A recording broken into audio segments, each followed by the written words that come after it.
বাজারে চাল, ডাল আর তেলের দামে যখন সাধারণ মানুষের নাভিশ্বাস, ঠিক তখনই মধ্যবিত্তের জীবনে দুঃস্বপ্ন হয়ে এলো এলপি গ্যাসের আকাশছোঁয়া মূল্যবৃদ্ধি। এক লাফে 12 কেজি গ্যাসের সিলিন্ডারের দাম 387 টাকা বাড়িয়ে 1728 টাকা নির্ধারণ করেছে Bangladesh energy regulatory commission BERC. কিন্তু বাস্তব চিত্র আরও ভয়াবহ। সরকারি এই দাম কেবল খাতা কলমেই সীমাবদ্ধ। রাজধানীর অলিগলি থেকে শুরু করে মফস্বলের বাজার, কোথাও 2000 টাকার কমে মিলছে না 12 কেজির সিলিন্ডার গ্যাস।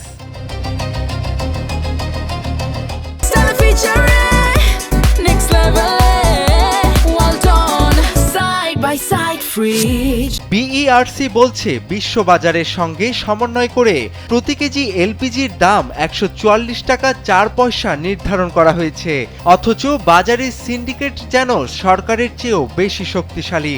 খুচরা বিক্রেতারা নির্ধারিত দামের চেয়ে 350 থেকে 400 টাকা বেশি আদায় করছে। একজন সীমিত আয়ের মানুষ যার বেতন 1 টাকাও বাড়েনি, তার মাসিক বাজেটে এই বাড়তি 700 থেকে 800 টাকার ধাক্কা সামলানো অসম্ভব হয়ে পড়েছে। রান্নার পাশাপাশি গাড়িতে ব্যবহৃত অটো গ্যাসের দামও লিটার প্রতি 18 টাকা বাড়িয়ে 79 টাকা 77 পয়সা করা হয়েছে। এর ফলে যাতায়াত ও পণ্য পরিবহনের খরচ আরও এক দফা বাড়বে। ভোক্তা অধিকার সংগঠন ক্যাব বলছে, দফায় দফায় অভিযান চালালেও বাজারের প্রতিটি ধাপে নিবিড় পর্যবেক্ষণের অভাবে সাধারণ মানুষ আজ বাড়তি দামের কাছে জিম্মি। এই চরম অব্যবস্থাপনা আর দফায় দফায় মূল্যবৃদ্ধির জাতাকলে পিষ্ট হয়ে সাধারণ মানুষ এখন দিশেহারা।